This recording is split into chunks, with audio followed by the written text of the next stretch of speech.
Yes, hello. Good day. Today I am broadcasting from home, and I, these are strange times, and so we take desperate measures. Uh, Hello, AP Euro class. Let's continue our discussion of this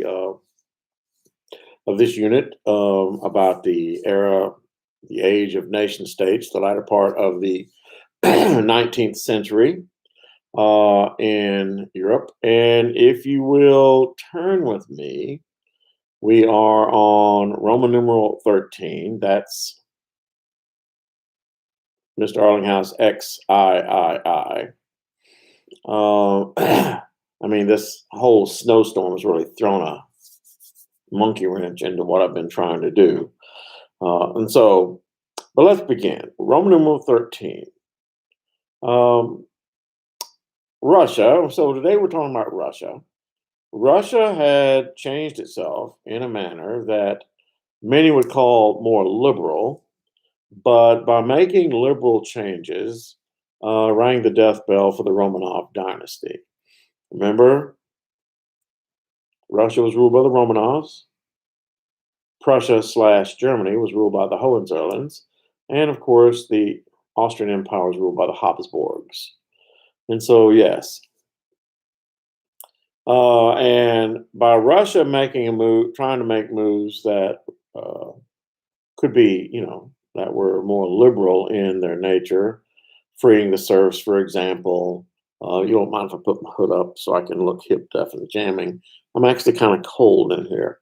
Um, it will end the Romanov dynasty in 1917. So many of the serfs will be freed in 1862. And, I said that they will be given the land. Actually, the word should be they will be sold the land that they'd worked on before for centuries, literally. And, freeing the serfs sounds like a great idea, and it really was very progressive, but it wasn't like, suddenly rainbows appeared and the lives of serfs became immediately easier because they surely didn't. The land that the serfs took possession of was often not the best land. Well, it wasn't. I mean, the nobles kept the best lands for themselves. The serfs were given the lands, in the swampy bottoms of the craggy hills, where the soil wasn't as good, didn't have access to good water for their livestock. And no, that they had to buy this land, pay the government. The government in turn paid the nobility. The problem was, and they were given approximately 50 years to pay it off. To be honest, though, they could have been given 500 years to pay it off, and it really wouldn't make any difference because, for the most of the parts, these people were hopelessly impoverished, never owned a thing in their life, never knew how to manage anything in their life. And so now they're being called upon to become small farm owners. These same serfs, though, were often approached by radical groups for the purposes of the groups wanted to incite insurrection and chaos and ultimately overthrow the czar. When this began to happen, the government would react with new waves of repression. Russia had been humiliated by its loss in the Crimean War. Nicholas I had died during the war and was succeeded by Czar Alexander II. Nicholas I, you recall, had, towards the end of the Crimean War, spent like 2 hours outside reviewing the soldiers, walking up and down the line, inspecting and saluting people in the middle of a very cold rain. He caught pneumonia and died. That made his son, Alexander II, the new czar. So, the war, the Crimean War, made restructuring Russia's interior, according to the czar, both necessary and possible. Now, if you looked at that film that I provided up above here, and I hope you do, that film talks about how, Czar Alexander II was an enigma. He was strange. He, on the one hand, wanted to be liberal, and on the other hand, did several repressive things. But Tsar Alexander II was a student of the Enlightenment, and he actually believed in many parts of the Enlightenment, such as, I don't know, freedom, not having slavery, those kind of things. So Alexander II and Alexander II, wanting earnestly to reform Russia into a liberal, democratic, capitalist, industrial state, made lots of changes. Trying to be an enlightened despot, Alexander II took advantage of the opportunity that the war had provided. I mean, the war had shown Russia we have to change because in the war, the industrial capabilities of Britain and to a lesser degree France had really showed up the Russians. And Alexander II said, well, we've got to change. We must change from within. So, unlike Peter the Great, Alexander II tried to impose these changes all from the top. He personally directed all these reforms. And that was fine, except for one thing. I mean, Peter the Great changed Russia. There's no questioning that. But Alexander the Great, Mr. Arlinghouse, as you know, I keep calling him Alexander the Great, Alexander II, because Alexander II, as you know, Mr. Arlinghouse, was not Peter the Great. Yeah. Yeah. Peter the Great was a different creature. Alexander II was not Peter the Great. Russia, like the old American South, the American South of old, was separated from most of the rest of Europe by its continuation of the practice of serfdom. When serfdom is not quite slavery, but it is slavery. It's near enough to imprison millions of peasants. Literally, I mean, the great majority of Russians in 1850, 1860, I'll say that, were peasants. And they who lived drudging daily lives of grinding and working on somebody else's farm for no benefit.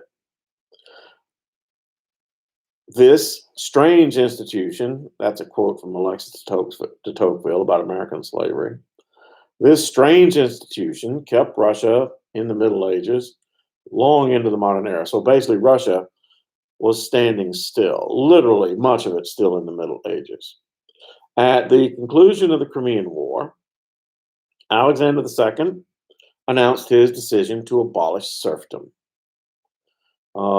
He decided that only the abolition of serfdom would permit Russia to be able to organize its human and natural resources to maintain, or actually to regain, that's a better word, to regain its status as a world power. Now, regain is better. Regain its status as a world power because the Crimean War had really shown that the Russians were backwards.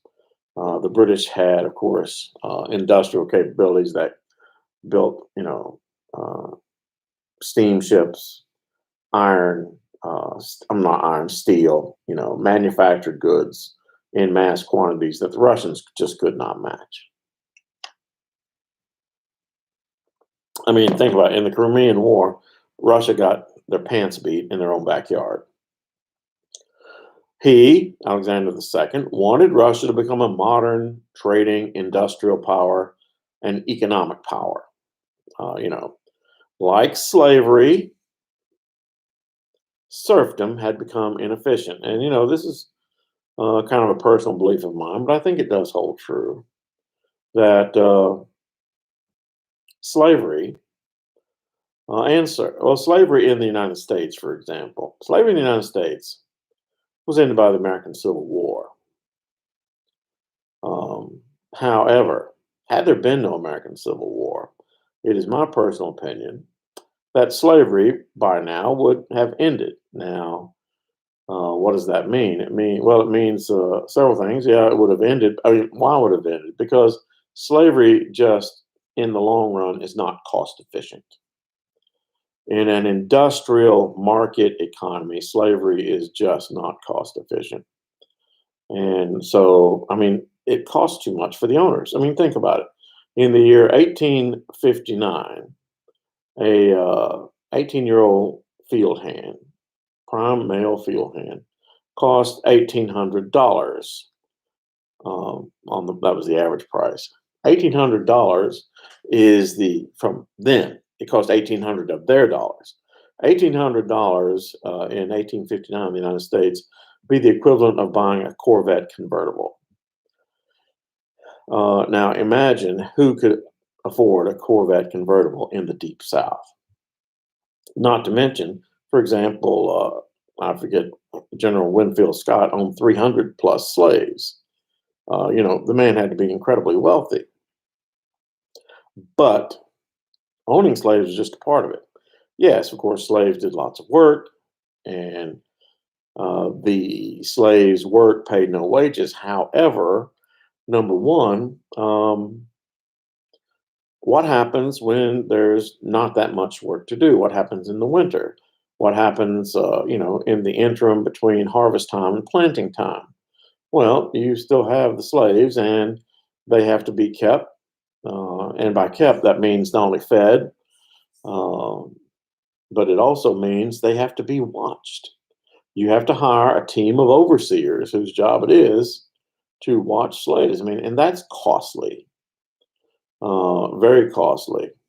And, whereas on the other hand, manufacturers in the North, they had the advantage of, yeah, they paid their workers, but if there was no work, they'd simply reduce their workers' pay, or perhaps they would close down their factory, and the workers were on their own. See, and so yeah, slavery in its was going to one day in this country going to go out of business. Now, without the American Civil War. Now, of course, that also means then that the civil rights movement, which still has a way to go in this country, don't make any mistake, but the civil rights movement in this country would have been delayed for decades, obviously. Me, ballpark estimate, I think right now, had there been no American Civil War, we'd probably still be living in a country of apartheid, like the Jim Crow era. I think so, you know. But so getting back to the matter at hand, so serfdom had become inefficient. There was always a threat of revolt. Just like slaves, there was always a threat of slave uprisings. It's what white people in the South feared the most. Wonder why. Also, serfs in the Russian army had performed really poorly in the Crimean War. I mean, oh, there's a surprise. Oh, yeah. Now, basically you have to work and you don't get paid a cent for what you're doing. Oh, yeah, here's a war. We want you to go serve in the army and fight for us so we can stay rich and comfortable. But you go on and fight there. And so, yeah, they perform poorly. You know, slaves do not make good soldiers, contrary to what they say on Game of Thrones, the Unsullied. All right, Roman rule three. Also, 19th century moral opinion condemned serfdom. I mean, all across Europe, everybody looked at Russia as kind of this backward, they have serfs still. Only Russia, Brazil, and the American South still maintain involuntary servitude. Even the Austrian Empire had struck it down.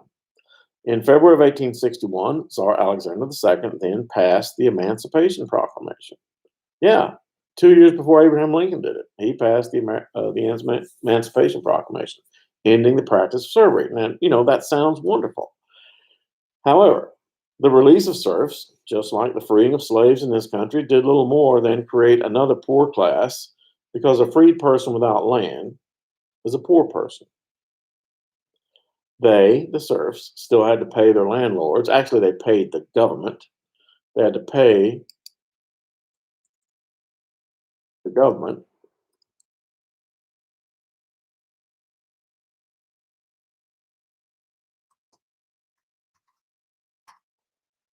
over a period of 49 years for the land that they came into possession of which, and oftentimes the land that they acquired could not support them. It was not the best land.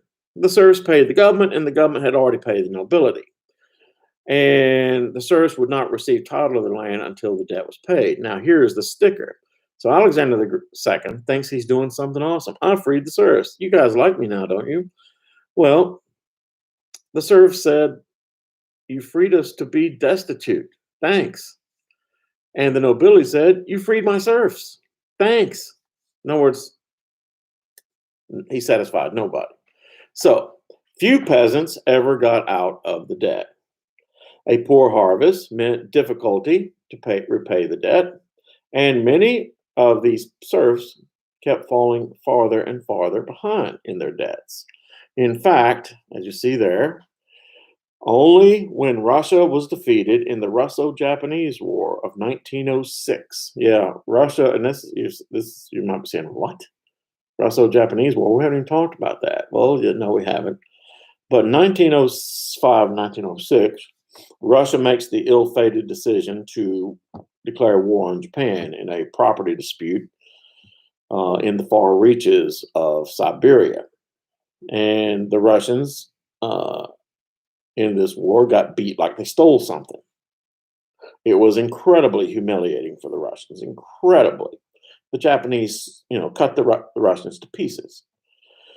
But anyway, after they lost that war, the Tsar, trying to appease, trying to maybe throw the people a bone, maybe they'll like me if I do something else.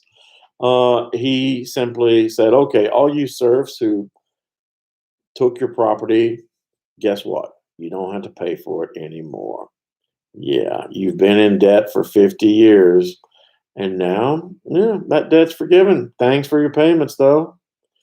But anyway, and of course, once again, did that make the peasants happy? No, they said, we've already paid a lot of money. And of course, the nobility said, you're letting them free? Oh, okay. When do I get free?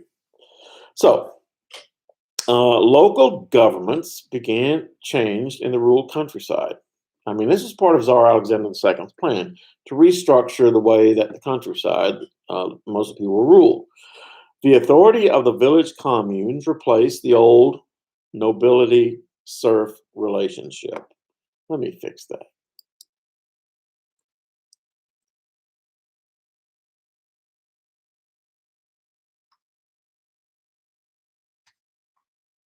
The old boyar-serf relationship. The village elders who made up the commune settled family quarrels, imposed fines, issued passports for travel. Yeah, Russia, you had to have a passport to travel from one part of Russia to the other. Collected taxes. Finally, it was often the commune rather than the individual peasants who owned the land. Word, Zemstvos, Zemstvos, were local councils organized in 1864, which included the nobility, who oversaw local matters such as bridge and road repair, education, agricultural improvement. These groups were never fully funded by the government. Alexander II, though, still trying to be the enlightened despot, enforced a new role for the court system. Legal principles were introduced into the peasantry. Judges' rulings, however, could be overturned by appeal, but the new courts were by and large more independent and less corrupt than the old system. The Russian military was also reformed. Russia, I saw this on somebody's test somewhere, in the latter part of the 19th century and going into World War I, Russia had the largest army in the world. Why? They had the most peasants, serfs serving. However, the army had not performed well in the Crimean War.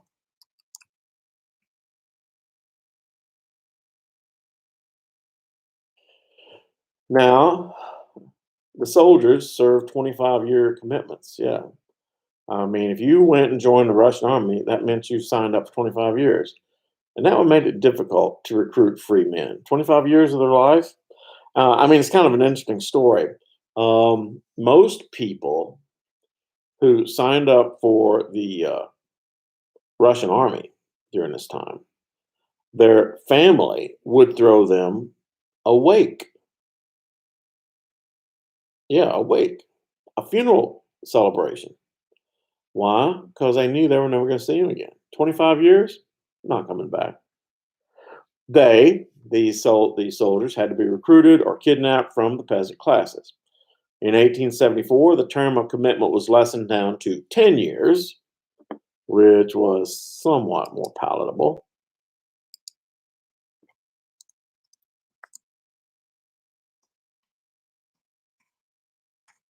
And soldiers still had a reserve period after their initial commitment. All males were subject to military service after the age of 20. In 1863, a rebellion erupted in Poland. Alexander II put down the rebellion and then moved to punish the leadership of it, which was made up of the leadership was the Polish nobility. I mean, these weren't Polish peasants.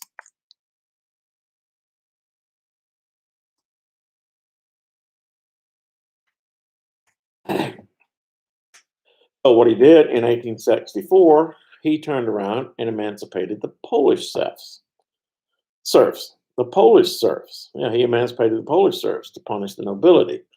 In 1864, Alexander II made Russian law language administration imposed on all areas of Polish life. This is a part of the Russification process, which is a word on your test. And all Russification means is to make you Russian. Doesn't matter if you're Russian or not, you're Russian now, meaning you have to abide by Russian customs, pay Russian taxes, speak the Russian language in all business transactions. You might find it interesting to know that, for example, in all of the countries that used to be part of the old Soviet Union, such as the Ukraine, such as Belarus, such as Kazakhstan, such as Uzbekistan, etc., except Moldova. Actually, Moldova speaks Romanian, although they also speak Russian too. But yeah, a lot of those countries that used to be Latvia, Lithuania, Estonia, um, today speak Russian. I know because I've talked to people. Yeah. So Poland was considered another Russian province until 1918.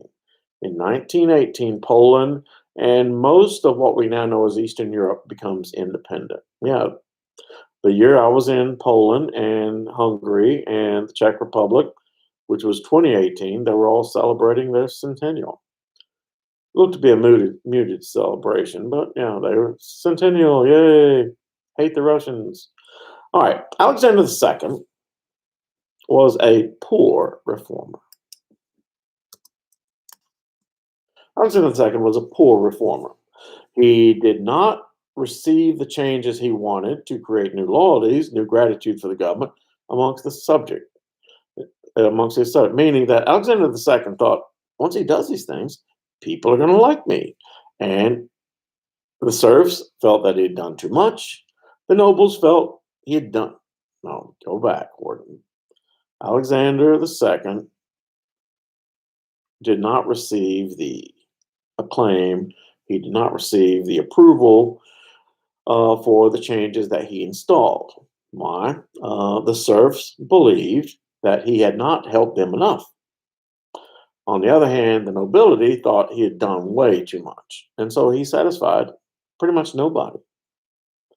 The nobles felt they were kept out of the decision making loop, even though he, Alexander II, was known as Czar Liberator, a name that he gave himself. He was never very popular. An attempt was made on his life in 1866, and Russia became increasingly a police state. I will tell you that after that attempt was made on his life, Napoleon III, our friend from France, yeah, Napoleon III, cheesy mustache and goatee, Napoleon III gave Alexander II a gift, the bulletproof carriage to ride about in. Yeah, bulletproof carriage. And it actually came in handy, kind of like horse carriage one for the Russian Tsar.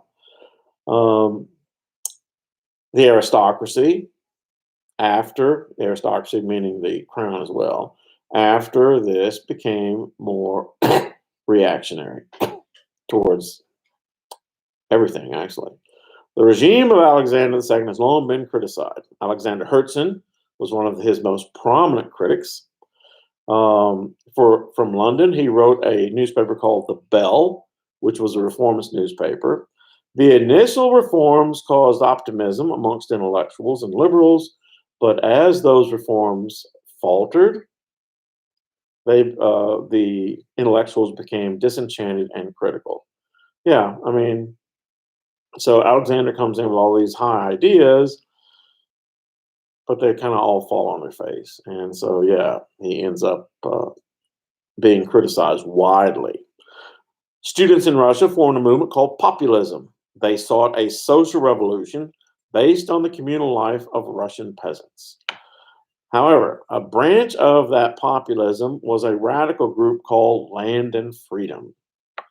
Land and Freedom, good to remember. In the 1870s, many of these young idealists went and lived with the peasants in the countryside for the purposes of spreading the idea of revolution. The peasants, however, peasants are always conservative, turned most of these young reformers over to the police, and they were given light sentences because the court believed that mercy would lessen public sympathy for the reformers and, make the czar more popular. The czar, however, refused to go lenient and gained a reputation for favoring heavy penalties for all persons involved in revolutionary activity. The bottom line you're looking at here is that Czar Alexander II becomes more and more unpopular. Thank you. That's T, Mr. Arlinghouse. So, thereafter, the revolutionaries, believing the czars must be attacked directly, began to adopt a policy of terrorism. Vera Zasulich attempted to assassinate the military governor of St. Petersburg. A jury acquitted her because that governor that she tried to assassinate had a reputation for brutality.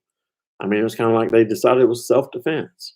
The verdict then encouraged other terrorists. In 1879, the Land and Freedom movement split in two. One split, the more moderate split, advocated educating the peasants, and that idea was soon dissolved. But the other, the more radical element, was called the People's Will and was dedicated to the overthrow and assassination of the aristocracy. And I do know that the People's Will had two interesting people in it. One was the leader, she was a woman, and the other was the older brother of Vladimir Ilyich Lenin. Yeah. So Alexander II limited reforms convinced many that the aristocracy would never effectively initiate reforms in the Russian government. Yeah. People began more and more to believe that this guy was a bumbling fool. And they didn't like him. I mean, it's kind of an interesting thing to note. More and more people hated the czar, and more people became involved in plots to kill the czar. In fact, it's kind of an interesting factoid that when Czar Alexander II would go and visit towns or make public appearances, the news of the fact that the czar was coming would clear the town for days in advance of his appearance. I mean, the streets would be totally empty. Nobody wanted to be there because there were several attempts on the man's life. Wherever he went, once on a train, train blew up. He just happened to be on another train, took a later train. Other times. Finally, though, he was in St. Petersburg, and his carriage was rolling down the street, and a group of this organization, the People's Will. I mean, these people were radical. A suicide bomber. He ran at the czar's carriage carrying a suicide bomb. The fuse lit, and he blew himself up. However, the czar was in the carriage that had been given him by Napoleon III. He was totally unharmed. However, many of the soldiers who were accompanying the Tsar had been injured. So Tsar Alexander II gets out of the carriage to go see if he can help some of those soldiers. And at that time, a second assassin came and threw the bomb at his feet. And that bomb went off. It blew his legs off. And for the next several weeks, Alexander II lie in his bed, just uh, they knew what infection was then. They had just had no idea what caused it. And well, they had some idea what caused it, but they didn't know how to treat it. They had nothing for infection. Remember, antibiotics, penicillin, will not be invented, I think, until the 1927, 28, 29, somewhere in there, by our good friend Alexander Fleming. But yeah, right now that did Tsar Alexander II a little good. Tsar Nicholas II, the grandson of Alexander II, some of his earliest memories was for weeks going to the bed of his grandfather and watching him simply fade away because, they'd stopped the bleeding, he was still alive, but what was happening, his wounds were infected and sepsis, blood poisoning, was taking over his body. And it was a long, slow, and painful demise. And so, the reign of Alexander III. Now, Alexander III, the son of Alexander II, comes on. And Alexander III said, yeah, you guys kill my dad. And I'm not going to be my dad. My dad was a nice guy. I'm going to be a jerk. Alexander II, nice guy. Alexander III, jerk. And so, yeah, I'm going to be a jerk. And, I'm going to make you pay. And I'm going to rule Russia with an iron hand. The reign of Alexander III increased anti-Tsarist sentiment. I mean, the cat's already out of the bag, and he's trying to put it back in the bag by force, and it just wasn't working. He was Alexander III. Alexander III was a repressive monarch like his old grandfather. He tried to scale back his father's modest reforms. He strengthened the secret police and increased censorship of the press. He favored the central bureaucracies over the Zemstvos, the local ruling councils. And his son, in turn, will be the murdered Tsar Nicholas II. Okay, I have talked to you for about 30 minutes today. Let's end right there. And we'll continue tomorrow talking about Great Britain. We'll continue tomorrow with Roman numeral 15. And I think we'll finish this unit by Friday with a test Monday. How's that? Not Monday, Tuesday. So